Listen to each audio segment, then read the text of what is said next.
साथीहरू welcome to ई-विद्या online class र आज हामी चर्चा गर्दैछौँ एनआरबी एक्ट 2002 को र अब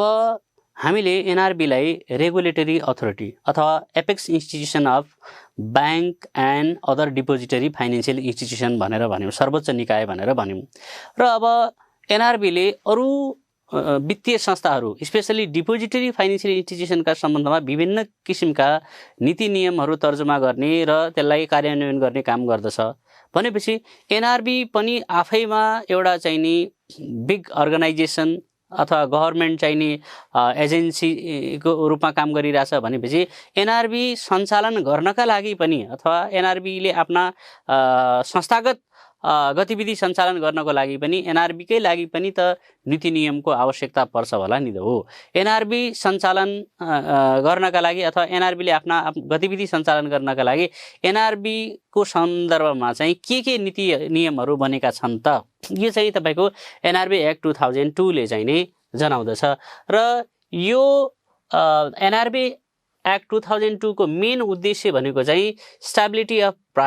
प्राइस मूल्य स्थिरता र साथसाथै ब्यालेन्स अफ पेमेन्ट र इन्टायर फाइनेन्शियल सिस्टमको चाहिँ सस्टेनेबल चाहिँ डेभलपमेन्ट होस् भनेर चाहिँ नि तपाईँको एनआरबी एक्ट 2002 चाहिँ तर्जुमा भएको छ। र साथसाथै यसले चाहिँ नि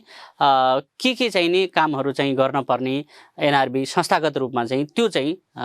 प्रावधानहरू गरिएको छ। यो एक्टमा जम्माजम्मी तपाईँको 12वटा च्याप्टरहरू छ र 112वटा चाहिँ तपाईँहरू के छ त सेक्सनहरू छ। र ती सेक्सनहरूमा चाहिँ सम्पूर्ण मतलब एक्टमा चाहिँ गरिएका प्रावधानहरू चाहिँ क्लियरिफाई गरिएको छ। र अब एनआरबी एक्ट 2002 ले चाहिँ गरेका विभिन्न भनौँ कानुनी व्यवस्थाहरू चाहिँ के छन् त भन्दाखेरि एउटा त establishment and objective of Nepal राष्ट्र ब्याङ्क। नेपाल राष्ट्र ब्याङ्क के उद्देश्यका साथ इस्टाब्लिस भएको अथवा चाहिँ नेपाल राष्ट्र ब्याङ्कले चाहिँ के उसको चाहिने भनौँ कर्तव्य हो, यो चाहिँ सबै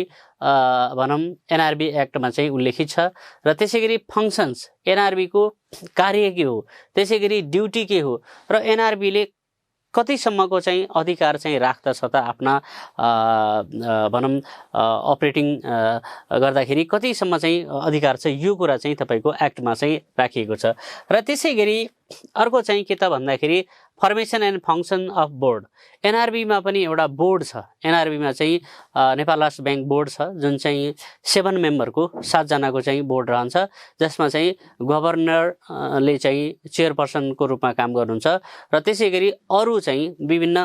सेक्टरबाट चाहिँ मेम्बरहरू चाहिँ तपाईँको गरेर 7 जनाको बोर्ड मेम्बर छ। भनेपछि एनआरबीको बोर्डको चाहिँ तपाईँको फर्मेसन कसरी हुने र त्यसै गरी बोर्डको चाहिँ फङ्सन के हुने, कार्य के हुने, त्यो चाहिँ हाम्रो एनआरबी एक्ट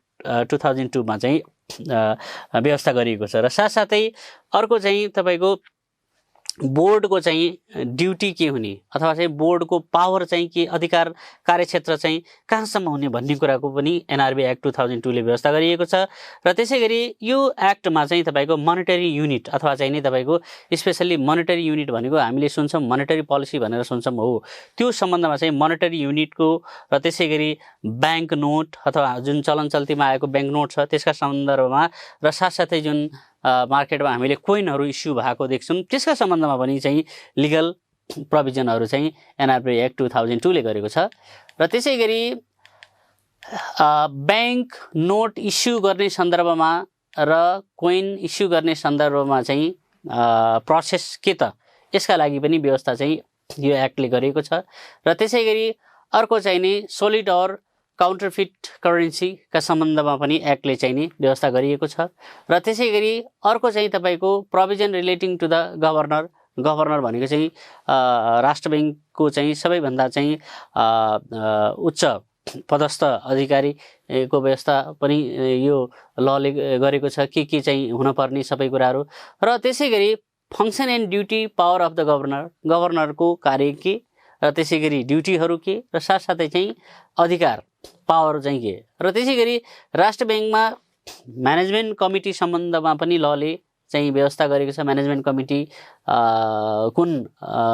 प्रकारको हुने भनेर अथवा चाहिँ म्यानेजमेन्ट कमिटीमा को बस्ने भनेर पनि व्यवस्था गरिएको छ। र त्यसै गरी अडिट कमिटी, अडिट छुट्टै चाहिँ तपाईको अडिट सम्बन्धी चाहिँ राष्ट्र बैंककै अडिट सम्बन्धी चाहिँ अडिट कमिटीको पनि व्यवस्था गरिएको छ र त्यसैगरी फाइनान्शियल प्रोभिजन अथवा चाहिँ वित्तीय कुन कुन ठाउँबाट चाहिँ फन्डको चाहिँ सोर्सेस अफ फन्ड अथवा चाहिँ फन्डको चाहिँ व्यवस्था सम्बन्धी तपाईको फाइनान्शियल प्रोभिजन हुन्छ किनभने राष्ट्र बैंक सञ्चालनार्थ पनि केही न केही फन्डको चाहिँ जरुरी पर्छ होला भनेपछि फन्ड सम्बन्धी प्रोभिजनको पनि व्यवस्था भनौँ यो एक्टले गरेको छ र त्यसैगरी मोनेटरी फङ्सन र अपरेसन अफ ओपन मार्केट भनेको मतलब मोनेटरी फङ्सन भनेको मोनेटरी पोलिसी चाहिँ प्रिपेयर गर्ने इम्प्लिमेन्ट गर्ने सम्बन्धमा र साथसाथै अपरेसन अफ ओपन मार्केट भनेको चाहिँ राष्ट्र बैंकले यदि फाइनेन्शियल मार्केटमा एज अ लेन्डर र बरोवरको रूपमा चाहिँ आफैले पार्टिसिपेट गर्यो भने त्यसलाई हामी के भन्छौँ त ओपन मार्केट अपरेसन यो सम्बन्धमा चाहिँ के गर्न पाइने भनेर चाहिँ व्यवस्था गरिएको छ र त्यसैगरी एक्टले चाहिँ foreign exchange policy regulation and reserve भनेको मतलब फरेन एक्सचेन्ज सम्बन्धी पोलिसी बनाउने राष्ट्र बैंकले नै हो फुल्ली भनेको मतलब विदेशी मुद्राको विनिमय सम्बन्धी चाहिने पोलिसी बनाउने र साथसाथै मार्केटमा चाहिँ जसले विदेशी मुद्रा विनिमयको मतलब सेवा प्रवाह गरेका हुन्छन् ती संस्थाहरूको चाहिँ रेगुलेसन गर्ने सन्दर्भमा र त्यसैगरी फरेन विभिन्न करेन्सीहरूको रिजर्भ राख्ने सेन्ट्रल बैंकले हो सेन्ट्रल बैंकले कति रिजर्भ राख्ने त हैन विभिन्न करेन्सीको त्यसका सम्बन्धमा पनि एक्टले चाहिँ व्यवस्था गरेको छ र त्यसैगरी relationship with government of Nepal अब तपाईको हामीले के भन्छौँ भने राष्ट्र बैंक भनेको इन्डिपेन्डेन्ट अथोरिटी हो इन्डिपेन्डेन्ट अथोरिटी भनेको स्वायत्त संस्था र त्यसैगरी नन प्रफिट ओरिएन्टेड र बेसिकल्ली चाहिँ साउन्ड फाइनेन्शियल सिस्टम अथवा आर्थिक क्रियाकलापहरू स्वस्थ र पारदर्शी बनाउनका लागि चाहिँ काम गरिरहेको संस्था भनेर भन्छौँ भनेपछि अब इन्डिपेन्डेन्ट अथोरिटी हो तर पनि सरकारलाई राष्ट्र बैंकले चाहिँ कस्तो किसिमको चाहिँ सम्बन्ध सरकारसँग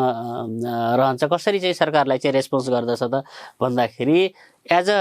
गभर्नमेन्टको एडभाइजरको रूपमा पनि काम गर्ने भयो र त्यसैगरी गभर्नमेन्टलाई चाहिँ आवश्यक पर्ने ब्याङ्किङ सर्भिसेसहरू पनि राष्ट्र बैंकले चाहिँ दिने गर्दछ सरकारलाई है अब यो चाहिँ कस्तो सम्बन्ध हुने त राष्ट्र बैंक र नेपाल सरकारको स्पेशल्ली राष्ट्र बैंकले अर्थ मन्त्रालय थ्रुबाट चाहिँ नेपाल सरकारसँग चाहिँ आफ्ना भनौँ विभिन्न किसिमका नीति निर्माणदेखि लिएर चाहिँ तपाईको विभिन्न किसिमका कारोबारहरू सम्पन्न गर्ने गर्दछ र त्यसैगरी credit to government and purchase of government bond भनेको मतलब राष्ट्र बैंकले चाहिँ नेपाल सरकारलाई चाहिँ कुन कन्डिसनमा चाहिँ ऋण दिने र त्यसैगरी गभर्नमेन्टले इस्यु गरेका जुन बोन्डहरू छन् ती बोन्डहरूमा चाहिँ लगानी राष्ट्र बैंकले गर्ने सन्दर्भमा पनि यो एक्टले चाहिँ व्यवस्था गरिदिएको छ त्यसैगरी regulation inspection and supervision of the bank यो अब मेन कार्य नै भयो बैंक तथा वित्तीय संस्थाको चाहिँ एज अ गार्जियनको रूपमा चाहिँ राष्ट्र बैंकले चाहिँ कसरी इन्स्पेक्सन रेगुलेसन गर्ने अथवा सुपरभिजन गर्ने भन्ने चाहिँ तपाईको व्यवस्था पनि एक्टले गरिदिएको छ र त्यसैगरी provision related to the problematic bank and financial institution भनेको मतलब समस्याग्रस्त भन्छौँ नि हामी अथवा चाहिँ आर्थिक रूपमा चाहिँ समस्याग्रस्त बैंक तथा वित्तीय संस्थाहरूलाई चाहिँ कसरी चाहिँ राष्ट्र बैंकले चाहिँ डिल गर्ने भन्ने कुरा चाहिँ पनि यो एक्टले व्यवस्था गर्यो किनभने कतिपय संस्थाहरू चाहिँ तपाईको समस्यामा पर्न सक्ने अवस्था पनि रहन्छ किन हाम्रै नेपालको कन्टेक्स्टमा पनि धेरै बैंक तथा वित्तीय हाम्रै नेपालको सन्दर्भमा पनि धेरै बैंक तथा वित्तीय संस्थाहरूलाई चाहिँ यो समस्या आएको त्यसमध्ये केही त निकै नै समस्याग्रस्त भएका हुन् र समस्याग्रस्त संस्थाहरूलाई चाहिँ तपाईको राष्ट्र बैंकले चाहिँ नि भनौँ ट्याक्लिङ गरेर चाहिँ अहिले चाहिँ भनौँ ती संस्थाहरू पनि राम्रै किसिमले रन गर्ने अवस्था त्यसले गर्दा बैंक तथा वित्तीय संस्थाहरू समस्याग्रस्त हुन लाग्यो भने भरसक राष्ट्र बैंकले चाहिँ त्यो संस्थालाई चाहिँ डिजल्भ कोल्याप्स हुनभन्दा जोगाउने कोसिस नै गर्ने हो अथवा चाहिँ राष्ट्र बैंकले चाहिँ आफ्नो हस्तक्षेपकारी भूमिका गरेर हुन्छ कि अथवा चाहिँ आफ्नो चाहिँ एडभाइस अथवा चाहिँ आफ्नो एक खालको गाइडलाइन बाट हुन्छ संस्थालाई भरसक चाहिँ नि रिकभरी गर्ने सोच चाहिँ नि सेन्ट्रल बैंकको रहेको हुन्छ भनेपछि यो बैंक तथा वित्तीय संस्थाको सुपरभिजनको बाटो भयो र त्यसैगरी अर्को चाहिँ प्रोभिजन रिलेटेड अर्को चाहिँ त्यसैगरी balance seat auditing and report भनेको यो फाइनेन्शियल स्टेटमेन्टहरू ब्यालेन्स सिट भनेको फाइनेन्शियल स्टेटमेन्ट त्यसैगरी रिपोर्टहरू चाहिँ अडिटिङ गर्ने यो सन्दर्भमा पनि एक्टले व्यवस्था गरिएको छ। र त्यसै गरी अफेन्स एन्ड पनिसमेन्ट एन्ड प्रोसिडिङ भनेको मतलब के त भन्दाखेरि तपाईँको यदि ब्याङ्किङ कसुर अथवा चाहिँ नि तपाईँको ब्याङ्किङ नीति नियमहरू ब्रेकडाउन गरियो भने त्यस्तो अवस्थामा चाहिँ कस्तो पनिसमेन्ट हुने र त्यसै गरी त्यसका लागि कसरी अगाडि प्रक्रिया बढाउने भन्ने सन्दर्भमा पनि यो एक्टले व्यवस्था गरेको छ। र त्यसै गरी अरू मिसेलिनियस एक्स्ट्रा प्रोभिजनहरू related to payment efficient payment mechanism बनाउनको लागि क्लियरिङ सेटलमेन्ट गर्नको लागि पनि चाहिँ तपाईँको यो एक्टले सम्पूर्ण व्यवस्था गरिदिएको छ।